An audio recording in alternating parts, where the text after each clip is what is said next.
Hey everyone, you're watching the Thursday show. I'm Pastor Chelsea, and I'm so glad you're joining us this week.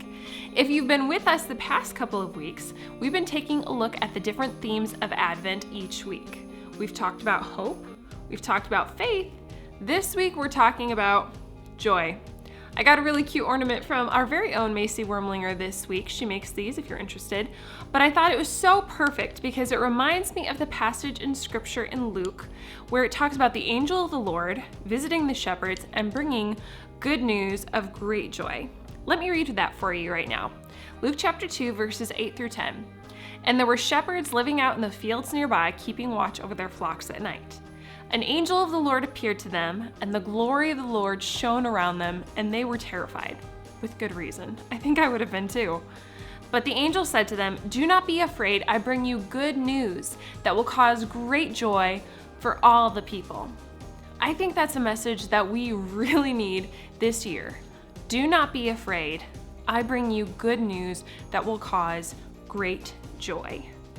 When I think about the word joy, I always come back to the passage in James that says to consider it pure joy, brothers and sisters, when you face trials of many kinds.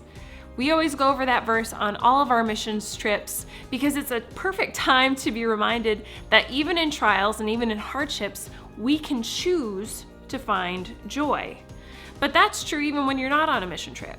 Even when we're right here, right now, whatever challenge you might be facing, whether it's the current state of the world or whether it's the dirty dishes in your sink, whatever trial you're facing, we can consider it joy. To consider means that we are going to choose the way that we think about something. So we can choose to look for the joy in any given situation. Look for the joy. During this Christmas season, I personally, along with our church Advent devotional, have been going through another Advent devotional called Honest Advent. It's been a really good way for me to remember what Christmas is all about, because let's be honest, there's so much going on this time of year between parties and presents and everything in between. It's really easy to get distracted from everything but Jesus. And so I've been working my way through this, and it's been such a good reminder. And on chapter 6 of this devotional, I really just appreciated that entire day's entry if you want to check it out. It was talking about Mary's pregnancy. And Mary being pregnant is kind of an obvious given since she gave birth to Jesus, but we don't always often think about what that actually meant for Mary. With a pregnancy usually comes some discomfort, some morning sickness, maybe some other side effects as well. And Mary likely went through some very similar experiences herself when she was pregnant. Mary probably had morning sickness while she was pregnant with baby Jesus. We don't always think about that fact. And how often is it that even with God's presence being divinely there, divinely present, there's still some unease and some discomfort? I think that's because sometimes when God shows up, it's going to be uncomfortable. It's not going to be this perfect scenario that we think it'll be. We usually think of God being present or the life of a believer being marked by joy and good things and everything going the way we want. But how often in Scripture is that the way it really works? Most often in Scripture, when God shows up, it's challenging, but it's worth it. I want to read an excerpt to you from that devotional. It says, "The process of growth is always uneasy, because growth never comes through ease. It comes through the stretching, the expanding of one's own capacity to push ahead. And often the change that needs to happen in order for you to grow may leave you driving on the sidelines.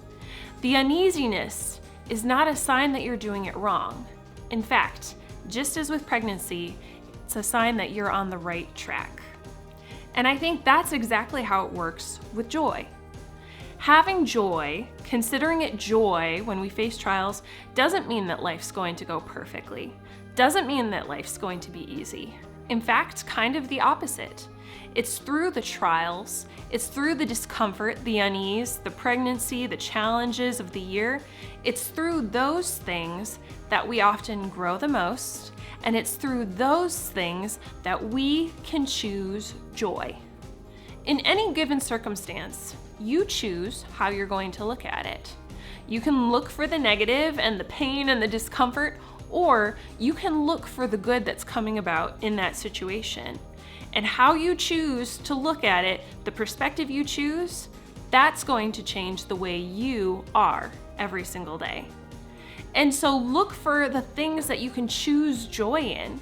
Instead of being frustrated that your kids are waking you up early in the morning, choose joy that you have children to love. Instead of being frustrated that you have a house to clean that always feels messy, choose joy that you have a safe place to live. Whether it's having laundry to do, or dirty dishes, or crumbs on the table, or grocery shopping, or toilets to clean, or lots of noise, look for the joy in those situations and be thankful that you have clothes to wear and to launder, that you have dishes and enough food that you have to wash them, that there's crumbs on the table. Will be thankful that it means that that's a place where family meals are taking place. No matter what you're facing, you can choose joy in that situation. So let's choose joy together. Right here, right now. I want you in the comments to tell me what is your joy right now? Where are you choosing to see joy? It can be something obvious like the joy that comes from your family, or it could even be really specific, like I'm choosing to see joy even in the fact that I have to clean my house because it means I have a house to live in. Tell me in the comments, where are you choosing joy? What's bringing you joy right now? And what's amazing by doing this, guys, is when we share in the comments and share with each other the things that we have for joy, it helps others who see your comment to choose that same joy for themselves, and it just starts to spread in this incredible and powerful way.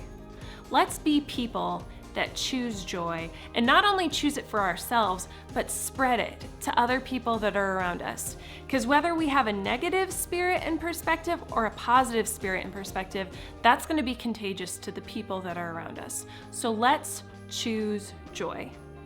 Guys, I'm so thankful that you joined us today for the Thursday show and that you're choosing joy with me this Christmas season.